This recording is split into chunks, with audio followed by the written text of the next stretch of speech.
Hey, what's up, y'all? It's Honey from Amore Skincare and Beauty. I am inside my studio today.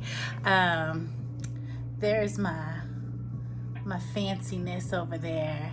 And then I got just a little fancy, and then my little fancy velvet couch back there. Anyway, I love to be fancy. I get it from my grandmother. So that's how my business. I guess was inspired by my grandmother. So just a little backstory. My grandmother and grandfather were kind of like famous country western singers back in the day. And my grandmother was actually born grew up in Queens, New York, and she worked the Macy's makeup counter. So she was kind of like she was a fancy woman. And so she got to go from New York to California traveling in the band, and they did a bunch of Hollywood shows, and she did her thing, and then they eventually made it to Florida and retired there. And my grandfather started a fruit stand in the back of his truck, and it grew to a 6-acre garden and landscaping business that was amazing. And that's how I kind of grew up, is in a family business. But I also grew up seeing my grandmother every day of my life until I was 14. And I don't think she really enjoyed being in Florida. She did like cold weather because she used to keep her bedroom on like 48 below zero. My grandmother and grandfather slept in separate rooms. My grandfather liked it like worse than Arizona heat. Like, he probably could have lived in the Sahara Desert with like zero problem, and my grandmother was more like a polar bear. So anyway, she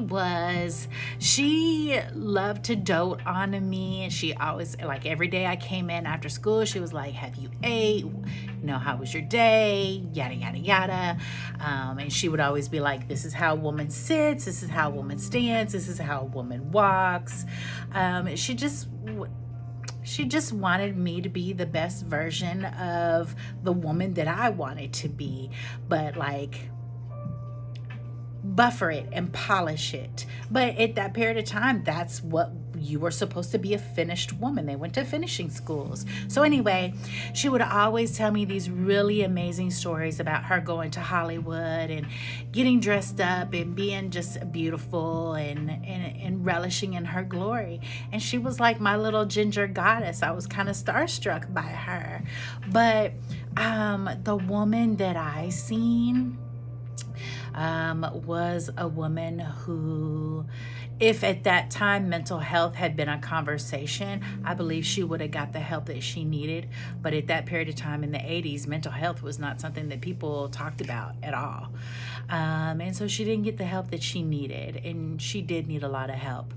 So her self-care suffered tremendously, almost to a point where it was scary for me to see someone not do the things that I knew that they needed to do for their own self-care. So anyway, when she would get dressed up, or when she did put her makeup on or do her hair, and she had ginger red hair just like I'm sporting right now, and she had the curls and the waves, and she would put the little pin curls in with the bobby pins, and she taught me how to do all that. But watching her get her skincare out, her makeup out, her lipsticks out, and do her thing brought me so much joy, because the emotional part of seeing her let herself go or not do the things that she needed to do scared me. So when I seen her do something for herself,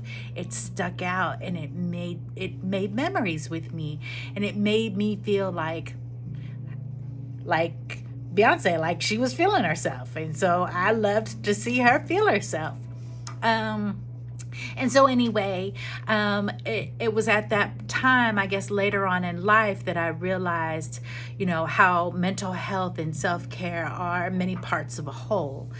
And so when I would tell people my why about aesthetics, it made sense, but it always felt like there was something missing.